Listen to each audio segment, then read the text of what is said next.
Terima kasih Anda masih menyaksikan Political Show. Sekarang kita masuk ke segmen Electionpedia. Saya sudah bersama dengan Direktur Eksekutif dari Poltreking Indonesia, ada Mas Hanta Yuda. Selamat malam Mas Hanta. Malam Nana. Ya, ini ada beberapa hasil dari lembaga survei yang memuat tingkat elektabilitas Capres dan juga approval ratingnya Pak Jokowi. Ini ada di surveinya Mas Hanta. Kita lihat satu-satu dulu. Sudah dihimpun oleh tim Litbang CNN Indonesia. Slide yang pertama, silakan Mas Hanta, survei Poltreking Indonesia 9-15 April 2023. Ya, ini Nana adalah elektabilitas simulasi tiga nama ya. Data kita ambil ketika pertengahan April yang lalu, memang angkanya relatif kompetitif. Kenapa saya mengatakan kompetitif? Satu, karena pemilu atau pilpres masih berlangsung cukup jauh ya. Durasinya 8-9 bulan. Artinya peta dinamikanya cukup tinggi. Yang kedua, pergeserannya kalau sekarang kita lihat simulasi 3, kalau kita perhatikan Pak Prabowo di 33,0%, kemudian Mas Ganjar 31,1%, terpaut di dalam margin of error. Jadi kalau survei quick count ini tidak bisa menyimpulkan siapa pemenangan, tetapi ini trennya. Kemudian ketiga Mas Anies Baswedan 22,4%. Nah kalau kita perhatikan mungkin bisa ditampilkan trennya. Ini undecidednya masih ada 13,5% yang belum menentukan pilihan. Nah dari tiga nama ini kalau kita perhatikan tren, kalau kami melakukan survei, ini semuanya survei tatap muka ya, tidak ada survei telepon. Nah kalau kita perhatikan kasih dulu yang merah apa nih? Yang merah itu adalah Mas Ganjar. Mas Ganjar pernah ini di 29%, kemudian 32 stabil, naik ya 36, 34%, 36%, kemudian turun. Nah ini yang mungkin terkoreksi ketika ada isu Indonesia Batam menjadi tuan rumah Piala Dunia, Piala Dunia U20. Satu itu.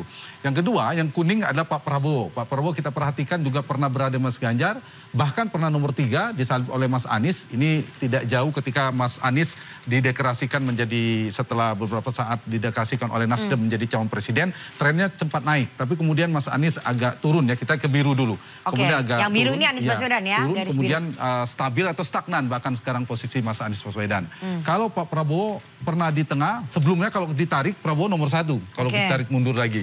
Nah kemudian nomor 2, kemudian pernah nomor 3, nomor 2, dan sekarang mepet dengan Ganjar Pranowo. Nah dari data ini Nana bisa dibaca dua hal. Satu, semakin terkonfirmasi bahwa sulit muncul nama di luar 3 nama ini sebagai calon presiden.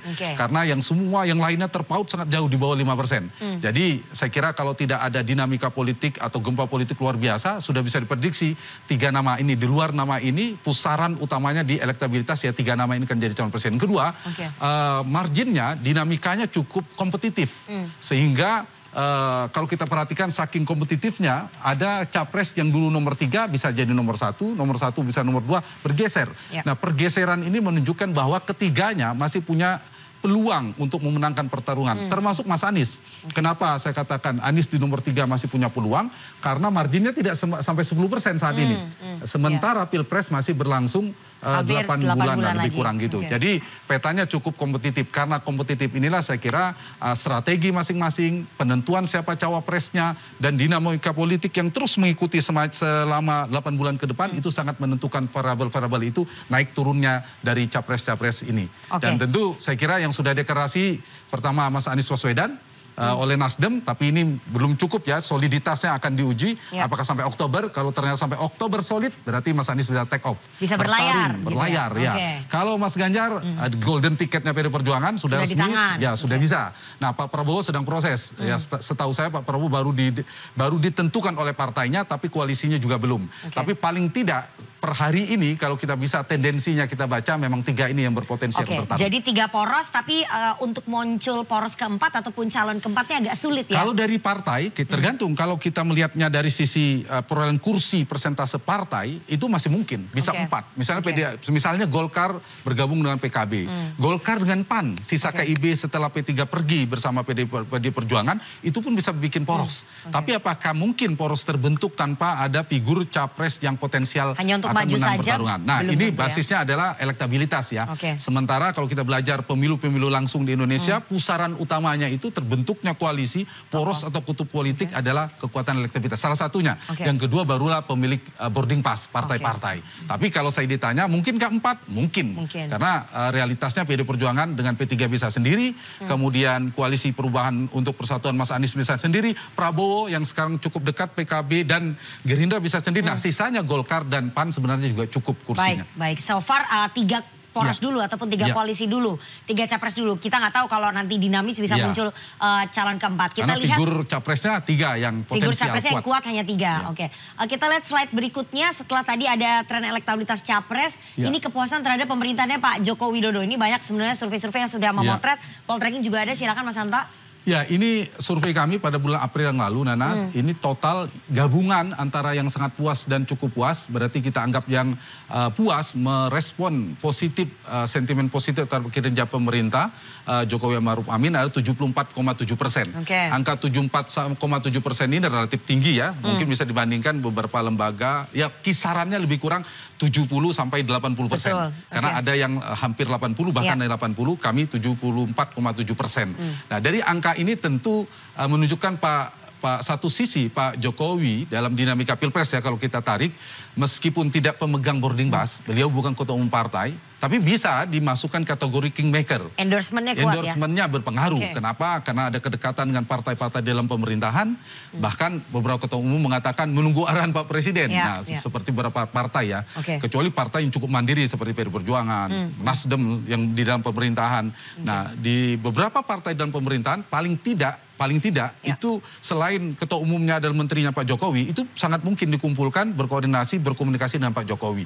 Satu itu. Yang kedua, dengan modal seperti ini paling tidak juga memperkuat posisi, bukan pengaruh politik saja, tapi posisi tawar dalam konteks ini ya, dalam konteks bernegosiasi, komunikasi dan lain sebagainya. Nah, pertanyaan pentingnya 74,74% ini kemana akan larinya? Dan ini masih terpencar. Kalau dari data kita lihat ada yang ke Mas Ganjar, paling tinggi, kemudian ada ke Pak Prabowo, bahkan juga ada ke Mas Anies Baswedan. Jadi karena Presiden sendiri belum menentukan arahnya mau kemana ya, makanya masih terpencar. Atau mungkin kalau misalnya Presiden udah menentukan arahnya kemana, otomatis mereka akan ikut? Atau tidak serta-merta? Ada potensi, tapi tidak serta-merta semuanya. Tetapi ada potensi, ada pengaruh politik dan bisa menggeser, menggerek, mengajak ya beberapa basis itu. Terutama basis Pak Jokowi itu dua cara bacanya. Satu, basis Pak Jokowi di 2019 yang lalu. Dan tentu ada basis Pak Prabowo. Jadi lebih kurang 55 sampai 55% ya Pak Jokowi. Kemudian untuk yang puas, approval rating yang positif ini 74,7%. Nah, ini adalah segmentasi yang potensial. Terutama yang diperebutkan oleh Ganjar dan Prabowo. Yang mereka menganggap bagian dekat dengan Presiden. Nah, Mas Anies juga menarik, bisa mengambil paling yang tidak, kurang puas dan tidak puas ini ya, jumlahnya ada sekitar 25%, lebih kurang 25%, dan memang agak mirip dengan elektabilitas Mas Anies. Nah, itu nanti menarik, kita bisa diskusi dengan para politisi. Mas Anies sudah punya positioning sekarang kan, selain mengambil ini, tapi tidak semua yang puas kinerja Pak Jokowi juga otomatis memilih Mas Ganjar dan Pak Prabowo. Masih ada limpahan suara di situ yang mungkin bisa tetapi tidak terlalu banyak. Mas Hanta, apakah kemudian gaya komunikasi politik yang sebelumnya santun yang ditampilkan oleh Anies kemudian berubah menjadi ofensif ataupun menyerang sebagai strategi kampanye? Sebelumnya kan lebih nggak menyerang begini, Bang Deddy. Ini kan gaya komunikasi yang kalau ditangkap oleh publik itu baru begitu ya. Itu memang strategi untuk meraih suara kelas menengah berpendidikan atau strategi kampanye baru, bagaimana Mas? Topiknya judulnya Koalisi Anies Baswedan Gaspol Melawan, kira-kira itu. Saya punya catatan 5 ya, pergeseran yang dilakukan oleh Mas Anies sebagai bakal calon presiden. Satu, saya melihat Anies semakin tegas mengambil positioning tadi, posisinya. Dan ini positif menurut saya ketika dia sebelumnya kan Nasdem misalnya sering tanda petik membantah soal ini bukan antitesisnya Jokowi. Nah, hari ini saya kira bagus buat Mas Aniesnya, bagus buat kompetitornya, posisinya jelas, diametral. Jadi nggak di abu-abu ya? Saya kira Mas Anies jadi tegas gitu posisinya, dan ini juga yang kedua saya kira mengoreksi sebagai langkah taktis, strategi taktis merespon, di mana kalau baca tren survei, paling tidak kami merekamnya, ada stagnasi di Mas Anies, meskipun pernah naik. Nah, ini saya kira instrumen, strategi yang boleh dicoba, meskipun nanti diuji apakah efektif atau tidak setelah melakukan ini. Yang ketiga, ini juga respon taktis menurut saya setelah ada dinamika politik di internal Nasdem. kasus di salah satu kader Nasdem. Nah ini juga posisi Nasdem semakin jelas, kemudian Mas Anies juga makin jelas saya kira. Yang keempat juga dibaca, nah ini saya ingin menjawab Nana, saya kira memang kurang letupan-letupan politik selama ini. Apalagi ada ledakan dalam tanda petik komunikasi politik yang dilakukan oleh Mas Anies. Dengan melakukan ini, saya tidak bicara pada substansi apa yang dibahas isu per isu yang tadi, tapi strategi membuat tanda petik di atas panggung yang lebih atraktif, ini boleh dicoba. Seperti apa? Supaya melihat ada pergeseran atau tidak. Nah, dari 4 yang dilakukan oleh Mas Anies ini, saya kira Anies sedang mencoba menyasar segmentasi. Tinggal, ini bukan soal benar dan salah. Apakah tepat, efektif, sasaran segmentasi yang mau diambil ini. Ini kan ada segmentasi yang mau dibidik ini. Apakah efektif membentuk persepsi itu, kemudian bisa bergeser ke Mas Anies. Saya kira itu saya bisa menambahkan pertanyaan nggak, Kak Handa? Ya, silakan. Mas Handa, saya mau bertanya satu hal. Saat Pilkada DKI 2017, survei Anies selalu nomor 3. Bahkan sampai beberapa hari menjelang pemilihan putaran 2, itu Carta Politika masih menyatakan Anies kalah. SMRC cuma mengatakan beda 0,5%. Tapi hasilnya jauh daripada hasil survei itu. Saya jawab ya. Ya, itu satu. Yang kedua, ini menyangkut Mas Hanta sendiri. Saya ingat pada saat Anies belum dicalonkan, surveinya Poltreking, Anies dengan Risma menang lawan Ahok Jarot berapa persen? Anies dan Risma. Anies dengan Sandi kalau nggak salah 1-2%. Beberapa saat kemudian survei yang dilakukan Mas Hanta juga, Anies melorot jauh setelah dicalonkan. Gitu loh. Jadi terkait dengan hasil Presiden Turki juga sama gitu. Jadi poinnya? Problem di dalam survei itu secara metodologikah atau ada perubahan apa, atau karena, mohon maaf, saya menyatakan apa yang dikatakan di masyarakat termasuk juga saya.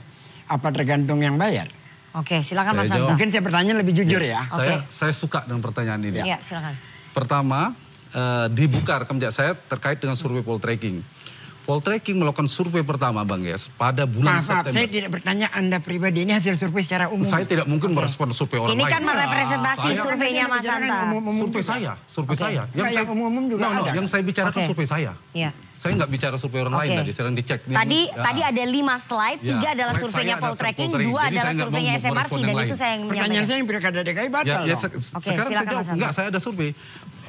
Pilkada DKI bulan Februari, ada rekam jejaknya. Kemudian kami melakukan survei pada September 2016. Pernah didiskusikan sini. Kami buka di media, saya memprediksi incumbent bisa dikalahkan.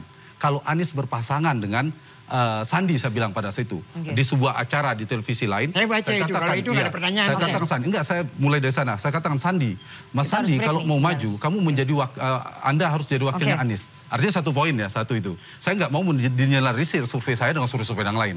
Yang kedua, kami memang melakukan survei Anies nomor 3, tapi ada pergerakan di bulan November.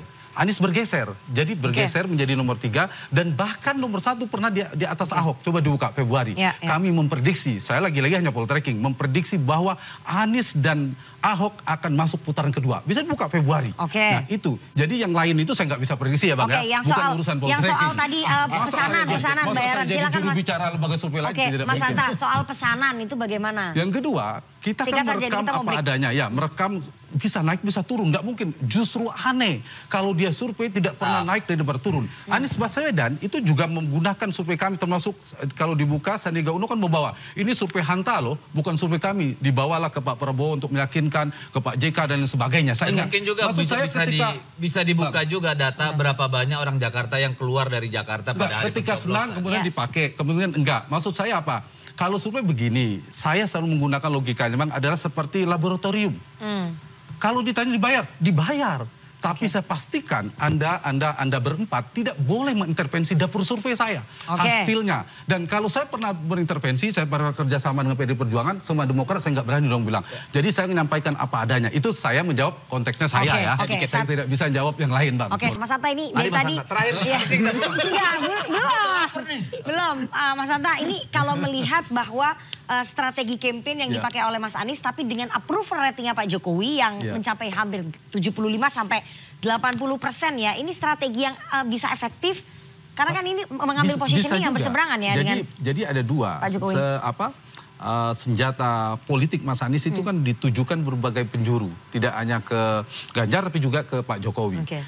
Bahwa Mas Anies sadar betul ada tingkat approval rating Pak Jokowi tinggi, jadi itu yang mau digerus. Dan itu sah-sah saja. Nah begitu turun, tingkat kepuasan kepada Pak Jokowi turun, itu ada implikasi kemungkinan besar elektabilitas Mas Anies naik. Nah ini yang belum dilakukan, saya kira itu yang sedang disasar. Dan itu eksperimen ya, lagi-lagi perlu dibuktikan. Tapi ini Nana, dalam perilaku pemilih itu ada 3, jangan lupa. Satu pemilih rasional, yang kedua pemilih psikologis, dan pemilih sosiologis. Pemilih rasional itu akan tontonan ini bagus ini. Saya kira bagus ini debat kandidat sudah, kalau begini debat kandidat nanti ya nanti kita harapkan debat kandidat debat kupas gagasan ya. Apapun ini bagus dari sisi rasional. Dan cara. Ya, yang kedua juga ada pemilih psikologis. Dia nggak fokus pada apa data-data tadi. Yang dia perhatikan bagaimana nyampaikannya, ramah apa enggak, ada seterusnya, tegas apa enggak, mantap apa enggak. Itu pemilih psikologis. Ada juga, ada segmentasinya, harus disasar oleh semuanya. Yang ketiga pemilih sosiologis. Pemilih sosiologis itu dia merasakan, oh dia terwakil saya karena wah sama-sama etnisnya kah, isu agama dan seterusnya. Itu sah-sah saja.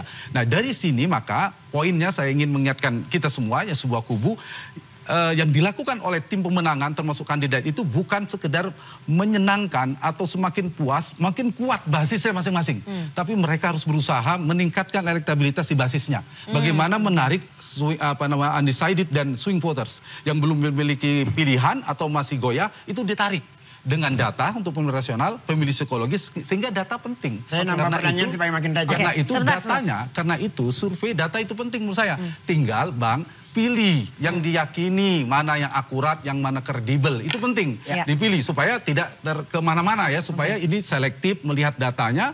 Dan kalau tidak ada data, nanti sulit untuk menjadikan peta jalan pemenangan itu. Faktanya itu, dan datanya. Iya, bisa juga. Itu sama, saya ketika data survei dipakai, misalnya Mas Anies, PDIP juga semua partai beberapa melakukan.